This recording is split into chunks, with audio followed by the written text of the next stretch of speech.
Begräbnislieder über historische Themen, die was mit heute zu tun haben. So ein Beispiel ist ein Lied über 1492, die große Fluchtbewegung aus Spanien von den Juden in die islamische Welt, also von Europa, eine umgekehrte Fluchtbewegung, die natürlich viel mit heute zu tun hat. Oder ein Song über die Stolpersteine, die hier in Köln ihren Ursprung genommen haben, hat er auch gemacht, die inzwischen in der weltweit fast bekannt sind. Oder auch ein Song über 1968, zu dem ihn auch jemand in Köln inspiriert hat, der so ein bisschen vergleicht zwischen damals und heute. Vielleicht wird er den einen oder anderen davon auch noch heute bringen. Auf jeden Fall beschäftigt er sich natürlich hauptsächlich auch mit der Situation in den USA. When Ingo and Thomas were asking me about talking about what's happening in the US today, I find it's impossible to even talk about without having a little bit of background in terms of how we got to where we are now. And I like to go back to very far background, like, because that's also relevant, like 500 years ago. But I, for the purposes of this evening, I'm just going to stick to some key events from the past 20 years. Just a few. And then we'll talk more after. Yeah?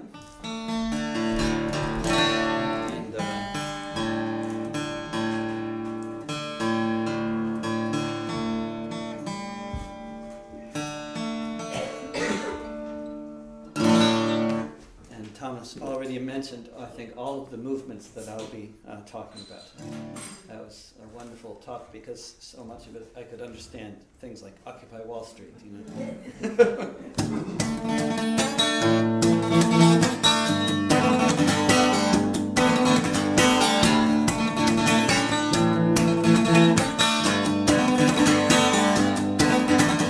This is where they buy the politicians. Because this is where power has its seat. Because 99% of us are suffering at the mercy of the madmen on this street. Because all of us are victims of class warfare being waged on us by the 1%. Because these greedy banksters rob the country, leaving us without the means to pay the rent. We're gonna stay right here. Stay right here. Because both my parents lost their savings. Because I have never opened an account. Because the interest on my credit card just doubled. And now I can't pay the minimum amount. Because these budget cuts are just immoral. With our schools as overcrowded as they are. Because there are no buses where I live, but I can't afford to drive a car, so we're gonna stay right here. We're gonna stay right here.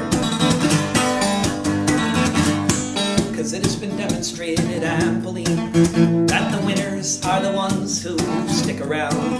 Because this world should belong to everyone, not just the banksters who would smash it to the ground. Because we've noticed voting doesn't change things when the politicians are mostly millionaires. Because we're learning how to stand up like Tunisians, like they did in Tahrir Square. So we're gonna stay right here. We're gonna stay right here. Because corporations are not people, and we can't just let them choose. Because if we leave our fate to them, then all of us will surely lose. Because the climate clock is ticking, and we can't just leave our world behind. Because corporate rule isn't working, and it's time for humans' hearts and minds. So we're gonna stay right here. We're gonna stay right here.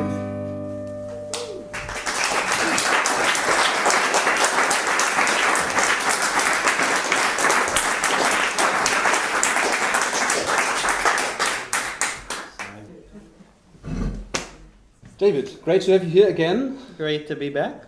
Great to have you in Cologne again. Thanks for these 5 songs for the performance. There'll be a lot more after this talk part. And I start with a question that was quite, sort of depressing for me because for us, because we this event today is entitled "America from the Left." And everything was done. You know, the flyer were printed, the posters were printed, and then I asked you, in advance about the current situation of the left-wing movements in the U.S. And your answer was, well, and now it's a quote, to be asked about the current state of the left, my response would basically be, what left? Not much to talk about. I think, if you watch mainstream media coverage in the United States, you would think that there's a huge protest movement against Donald Trump. And it's a fascinating phenomenon to me to see this coverage because for my entire adult life, when the U.S. media covers protests, I mean, they just don't. They don't cover the left. The left is invisible. You can have 250,000 people protesting wars in Afghanistan and Iraq back 15 years ago, and the media would not even mention the protest had happened unless it was the local media right there in that city like Washington, D.C. But now, every time an anarchist stubs his toe, it is headline news on CNN. And so you would think that there's a huge movement against Trump. I think what you do have is opportunistic Democratic Party politicians trying to make it look like there's a big movement against Trump. And I think one of the main reasons why there isn't one is because of those Democratic Party politicians, because people don't want to be part of a movement that is led by a party that has already created the situation that gave rise to Trump. The poverty and the wars and the military spending, these are Democratic policies as well as Republican policies. And so I think the left in the U.S. is in a state of depression, emotional depression, and is inactive because in order to mobilize a large mass movement, there needs to be optimism. I think that's been true in almost every example of almost every mass movement that I know of in history. There's some exceptions, of course, like the movement against fascism here. 20,000 people sacrificed their lives to try to fight fascism, knowing they'd be killed within Germany while Hitler was in power.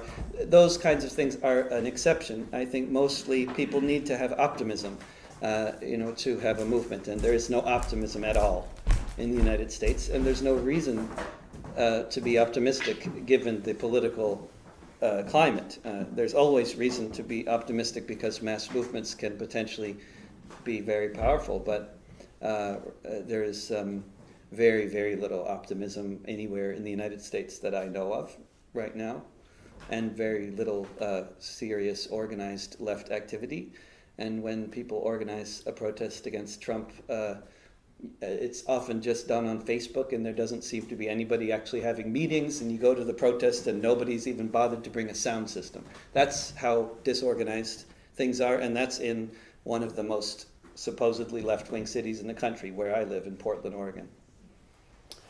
I wrote that when Occupy Wall Street started. I was there for the beginning of that in New York City, and then I sang at a lot of Occupy camps in the dark. And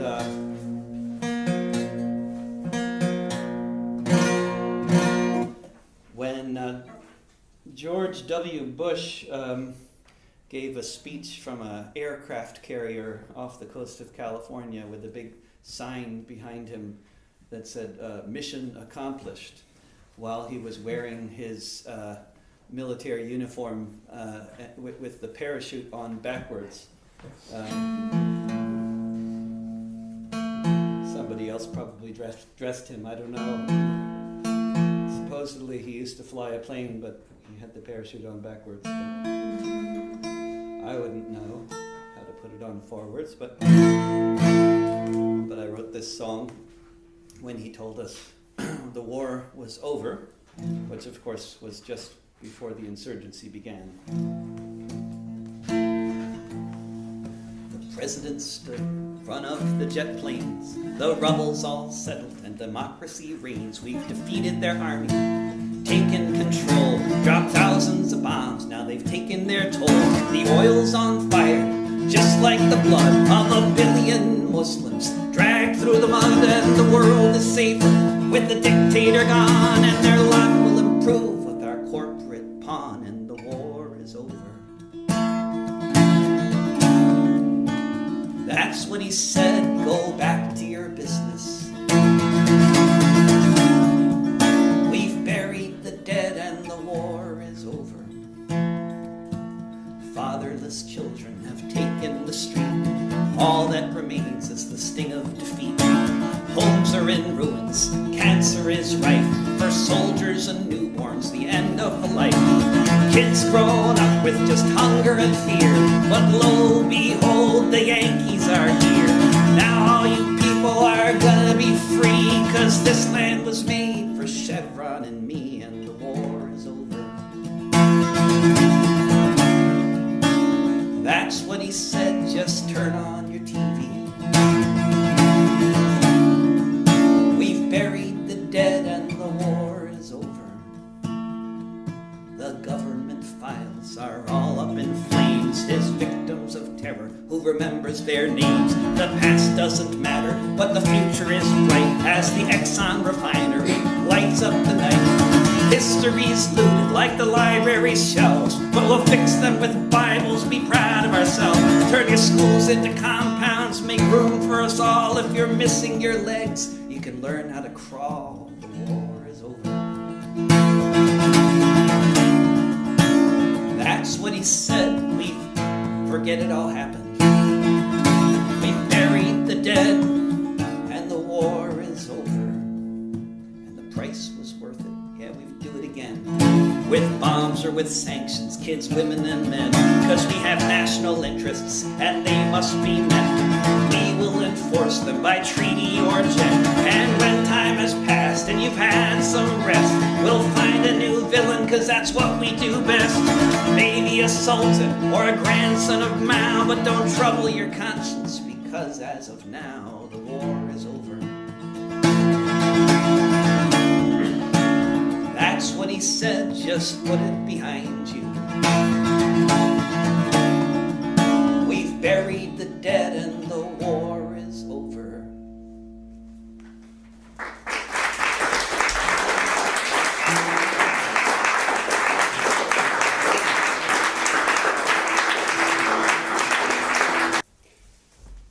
What would you say, what has happened to the spirit of that particular movement, the Occupy movement in the US these days? I think, and how far do you think the content of the song is still relevant for the situation today? Well, the chorus is not relevant at all, because the idea of staying right here is the idea of occupying a physical place, and the left doesn't do that in the US right now. But the Occupy movement, just going back, before the Occupy, like between 1999 to 2005, there were two different mass movements happening in the US that were both very active, and you had exactly the same mass movements happening in every country in Europe that I'm familiar with. And they had the same kinds of characteristics, and they dressed the same way, and they talked about the same things. And there was the anti-capitalist movement that was protesting against, protesting against free trade bills, the kinds of, groups like Attac that were very active at the time, also in the United States, but it wasn't Attac, but it was other groups that were actively protesting and shutting down meetings of groups like the World Trade Organization and the IMF and the World Bank. This was happening in both sides of the Atlantic and many other countries during that period in a big way. And then when after September 11th, 2001, the anti-war movement grew very fast and was very sustained and very big and everywhere in the country for about 4 years. But by 2003, the anti-capitalist movement had completely collapsed. By 2005, the anti-war movement had completely collapsed. And that's just how it is, and that's the reality. And I am a canary in the coal mine because I know when movements are collapsing, because I was completely dependent on these movements for survival. So if other people can see 10 years later, they maybe go outside and they're like, oh, that anti-war vigil isn't happening anymore. It takes a while for a lot of people to notice when things change. For me, it's immediate because I stopped getting gigs. And, and then I have to find another thing to do, like tour Europe. But in 2012, the Occupy movement was 2011, the fall of 2011. That was the first mass movement that swept the U.S. since 2006. And that was very short in 2006. But really, it was the first anti-capitalist movement that had been in the U.S. since 2003. And it lasted for 2 months. And it was the first month, it was very exciting and optimistic, and there was a lot of possibility. And then in the second month, it really was very consistently the victim of a lot of police brutality. And it was also overwhelmed by the reality of homelessness in the United States, because of course there's millions of people who don't live anywhere, and so when Occupy was happening, they had a good opportunity to be somewhere relatively safe compared to camping by themselves. So the movement quickly became sort of a massive soup kitchen, which is a great thing, but it's not the same thing as they started out trying to be. And at the same time as they're trying to feed lots of mentally ill, drug-addicted, homeless people, they're also being attacked by the police. So after 2 months, it died. Government. And I was watching a presidential debate, and in 2012, the Republicans were having a debate, and at that time, every time they called Barack Obama a socialist, he got more popular in the polls. So they stopped calling him a socialist, and of course he's not a socialist, but if he were, he would be much more appreciated by people in the US, because socialism is what they keep on wanting, they just don't get it because of the way the system works.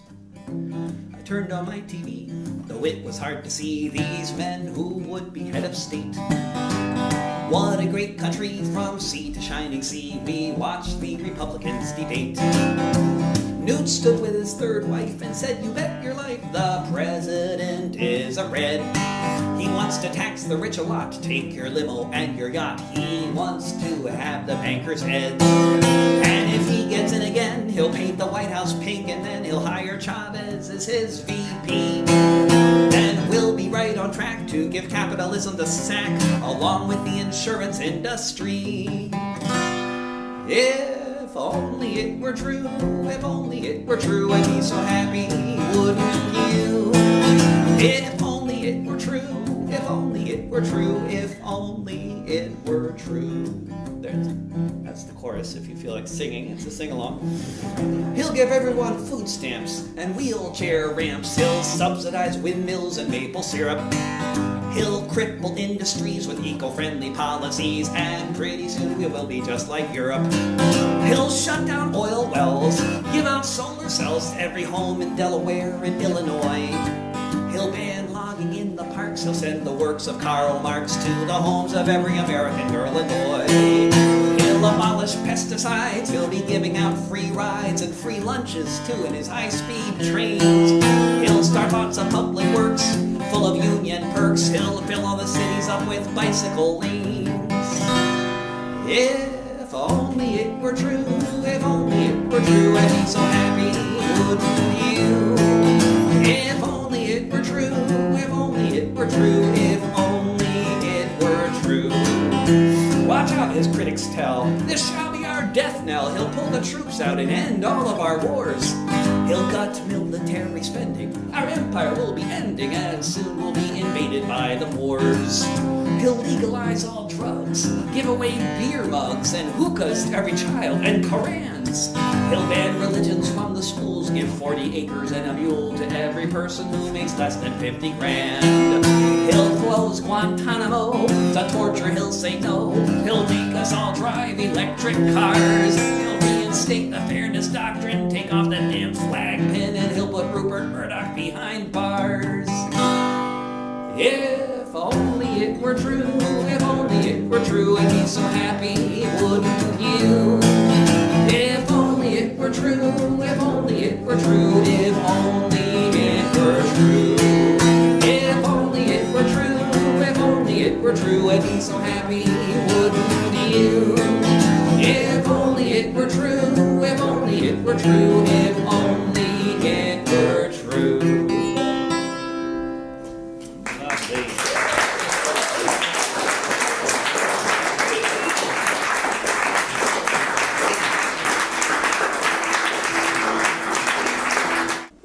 How much would you say is the impact of the election system in the US, like the presidential system? Because, you know, compared with Germany, at least we have parties in the opposition, like the left wing or the Greens or whatever. They constantly have a relevant voice to pronounce and to make really, and have the opportunity to make their issues. Would you say it's a big problem, or would you say it doesn't really matter? It's a huge, really important problem, and I think it's especially important for people on the left, both in the US and Europe and elsewhere, to understand that the form of pseudo-democracy that we have in the United States is really not a democracy. And the evidence is overwhelming. You know, you can prove whether a country is democratic or not by certain, there's ways to measure these things. You know, when you have two parties that both believe in exactly the same thing when it comes to every important issue, then you don't have a democracy. You know, when both parties are bought and sold by corporations, and the evidence of this lack of democracy is overwhelming. And my favorite example is just to say that in all the multi-party democracies of Europe, the debate in terms of military spending is: do we spend less than 2% on the military of our national budget, or do we spend more than 2%? And there is no country in the European Union that spends more than 3% of their national budget on the military, whereas in the United States, we spend, including debt repayments, which were all incurred because of wars, which we're still paying for, including debt repayments, we are paying 50% of our federal taxes on the military every year. And both parties think that this is good. And when Trump asked for an increased military budget of $20 billion from $680 billion to $700 billion, the Democrats gave him $80 billion more than he asked for. And that is the state of American democracy. And I think it's really crucial to understand that difference. If, in order to understand why we don't have a parliamentary left in the United States, it is not because people don't want it. I think it's very clear from both the Trump campaign and the Sanders campaign in terms of who were supporting these people and why, that people actually want socialism in the United States. Actually, that's what most people want. They won't use the word, and they don't know they want that, and they're confused and brainwashed, but this is what they want. And the way they vote, it's like reading tea leaves, because it's, we only have two parties. But you can tell, I think, from the way they vote that this is what they want. They just can't get it. It's not being offered. There is no third party. And it's structurally impossible for there to be a third party in the United States. It's rigged. It's a rigged system. Trump is right about many things. He said that too. People like it when people say the truth. Politicians don't say, you can barely find any American politicians who will say, we live in a rigged democracy. But it is rigged. It's a broken thing. It doesn't work. And Trump, of course, is the perfect example of how it's so broken and rigged. But when he was running for office, he said, the system is rigged. Nobody else said that. And I think people like it when he's rigged, like broken, like it's designed not to work, Can't do a musical history of recent events in the U.S. without talking about mass shootings or police brutality. If this were a war, if he were a soldier, he would find a defensible position. He'd put on body armor. If he were a sniper, set his sights with terrible precision. If this were a war, he was somewhere overseas. He'd be watching out for the other side, watching for the Taliban or whichever enemies kept on trying to blow him open wide. If this were a war, he'd be dodging shells, aiming him for being on the street. He'd be on alert for any sign that tells that the soldier might be drawing heat. If this were a war and he were being shot, he'd be under orders to shoot back. If he learned the lessons from the training that he got, he'd carefully prepare his counterattack. If this were a war and the enemy wore blue, he'd be looking for signs of it everywhere. If he was in good form and his aim was true, he would pick them off and center his crosshairs. If this were a war, not a Dallas parking lot, he'd be getting medals for this firefight. If he were a soldier, he'd be praised for every shot he fired from above that deadly night. If this were a war, if this were a war, if this were a war, if this were a war, if this were a war.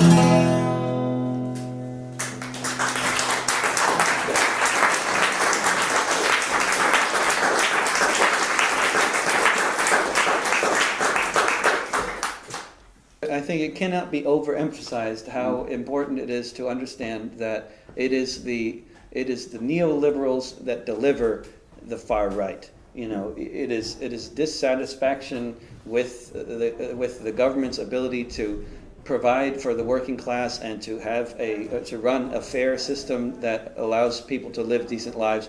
When that's not happening, then people will go for more extremes, whether it's the right or the left, and unfortunately they go for the right a lot. And it's but I think when Obama was in office for 8 years, the country became much poorer, and because the cost of housing rose dramatically and wages did not. And this has been happening since the 70s, and it didn't change under Obama. So people are desperate, and they look for something else when they're hungry. 1 in 3 people in the U.S. has to choose between food and rent every month. And that got worse under Obama, not better. Here.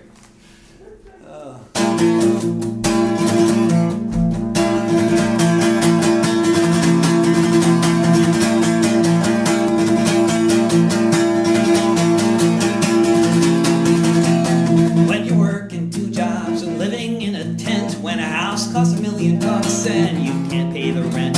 When politicians well, but it keeps getting worse each time the landlord lobby pulls the strings of the purse. When the human right to housing isn't even part of the debate, you know you're living in a failed state.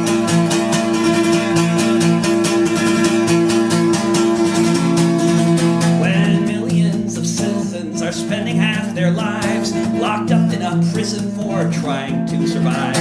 When laws must be broken just to have a place to stay. When the prisons pay the senators to look the other way. If you have to be a criminal to put food upon your plate, you know you're living in a failed state.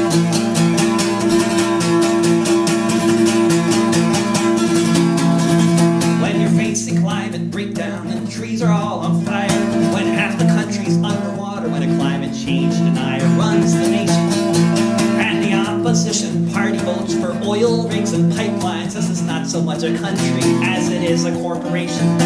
Buckling under its weight, you know you're living in a failed state.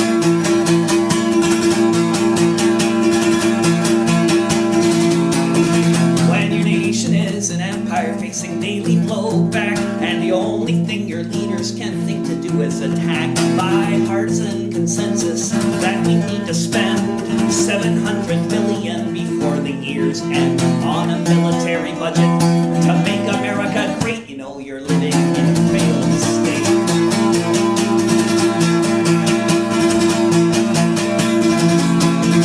When almost every day some psycho with a gun has to open fire on a crowd before it's done. When a music festival becomes a free fire zone, and all they can say is it's okay now, he was acting alone. Buy some armor, pray to God, and hide behind the gate. You know you're living in a failed state. You know you're living in a failed state. You know you're living in a failed state.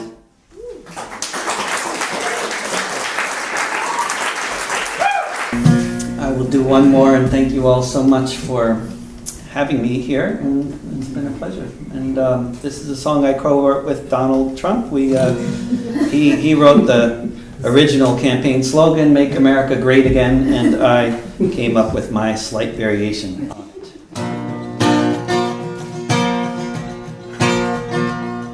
We could tackle the economy first, get rid of all the billionaires. Set the system up so that instead of hoarding, people share. Make housing, food, and health care basic human rights.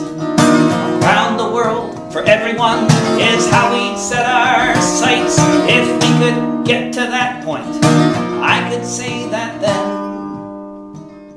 we could make the planet Earth great again. With human rights around the world, there'd be no refugees, no safeguarding your homeland from terrorists overseas, no need for a border wall, no jobs to protect. With a global basic income, it's simple and direct. Free trade, fair trade, same damn thing. We get to that point, then we make the planet Earth great again.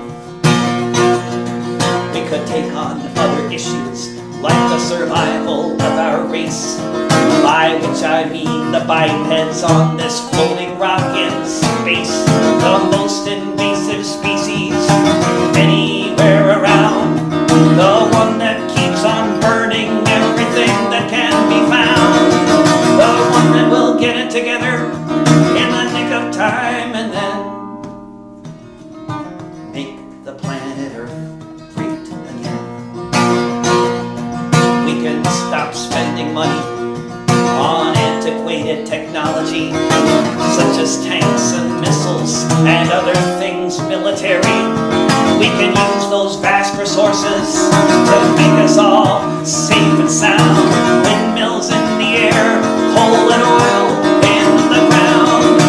We could be the envy of the rest of the galaxy when we make the planet Earth great again. We make the planet Earth great again. We make the planet Earth great again.